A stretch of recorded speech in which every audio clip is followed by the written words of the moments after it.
Hi everyone, it's Jill Foster here for Penny Black with a new Positively Penny Black video.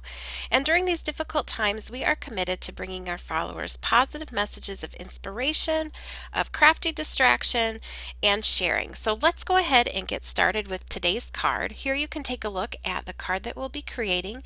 And this card features some brushstroke stamping. And our brushstroke stamps are simply stamps that give the look as if you have just painted right onto your card rather than an outline image that has been stamped and then colored in. So the brushstroke stamp we are featuring today is our 40-746 Lovely Lilacs. And just a note before we begin, I wanted to mention I will have a full supply list up on screen at the very end of the video. So if you want to check that out in more detail, you can just hit pause at that time.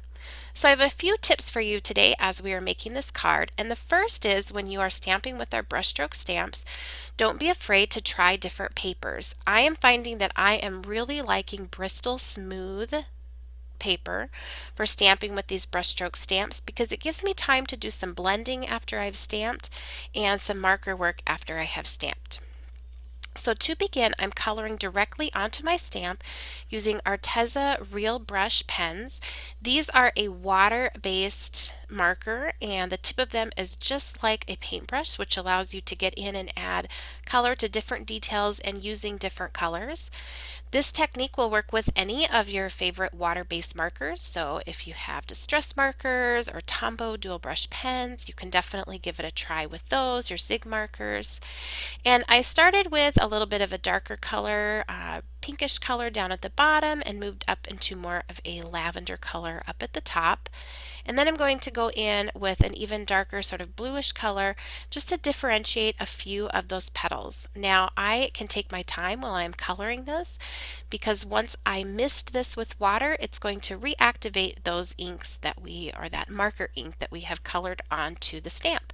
So it's just fun to kind of sit here and try different color combinations. I've done this stamp with some sort of peaches and light pinks. It's also very beautiful that way.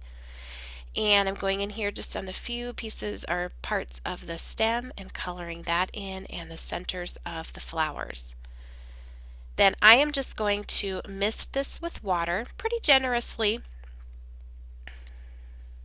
and then stamp it onto that cardstock. Now I had one big puddle I dabbed up there with a rag that I had on the side, and then I've stamped that onto my Bristol paper. Now another tip that I have is to add additional blending with a paintbrush before that dries or before any of those puddles kind of dry where they are. And this is especially helpful if you over mist. I found on this one I misted quite a bit and it is a smaller, the flowers and petals here are smaller, so sometimes you can lose some of that detail or get more blobs for a technical term there, and just picking up some of that paint with a damp paintbrush or moving it around just gives you a little more control. Now I do really like how this looks just like this. I think it's a very soft, loose watercolor look, but I'm going to show you some ways that if you like a little bit more detail that you can capture that detail. So one way to do that is to re-stamp this with a mini ink pad to capture more details. And this is especially helpful if you over mist. So if you spray too much water and you stamp it and you just have colorful blobs there, just go in and dab certain parts of the stamp, especially those parts where you felt like you lost a lot of the detail, with a mini ink pad. I'm using a Ranger Archival mini ink pad, and I'm just kind of turning on its side and using the corner of the ink pad, and that allows me to get that ink just into certain places, and right away you can see that starting to come together and more detail has appeared. Now this stamp set comes with 2 sprigs of the flowers, which is so nice because you get a little bit different curve to the top and more natural look if you're going to stamp more than one on here. So I'm going to follow the exact same techniques here for stamping this next flower and next sprig of stamps, or sprig of flowers or lilacs, and just coloring there in on those brushstroke markers with those markers onto the stamp, lightly misting and then stamping that down. Doing a little bit of blending with my paintbrush before that dries.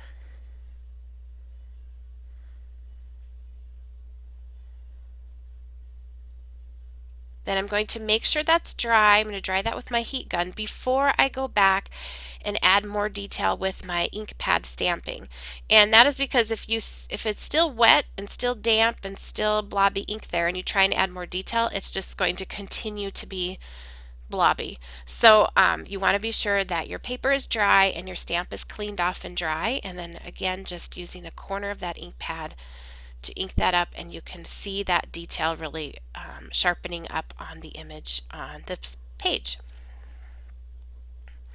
And then I can just take my marker, this brush tip, you can do a very fine tip or a large, just like you would with a paintbrush, to define some of that detail. Now this, if you are looking for a formula that just instantly can finish off these cards, you can have fun doing your stamping, but you want to get to the finished card, I like to finish these with an inked background. And a very simple way to do this is just to take the negative portion after you die cut, say any type of frame die, and I am taping that onto my card using painter's tape. And for this one, I'm just using one color of Rich Cocoa Memento ink. I'm starting off of the edge and working my way on in a circular motion and just adding a light bit of inking around the edge of that mask. I am using care to try not to ink too much over the flowers that I've stamped, and leaving a bit of a white glow towards the center of the card, and that just adds more dimension and I think just a little bit of a happy glowing look to the card, sort of a magical glow there in the center. And I love this part here where you take off the mask. You can save that mask and keep reusing it. And then to finish this card, I have stamped a sentiment using our Blooming Sentiments Transparent Set 30-703, and I've just stamped that within that inked background. So it's very easy then to find a nice place to add your sentiment. The finished card is a standard A2 size card, 4 1/4 by 5 1/2. So that can be mounted right onto your note card, and you have a very easy to mail 1-layer card with some beautiful brushstroke stamping that looks as if you just sat down and did some hand painting on that card.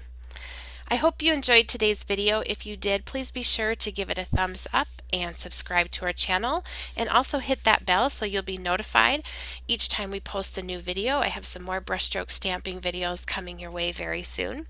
We also invite you to fill your feed with our Facebook, Instagram, and blog post, which we are doing our best to fill with all things happy right now. And I've linked all of these down in the YouTube description box below, along with the stamps that have been used today. Thanks so much for watching, and here is that complete supply list.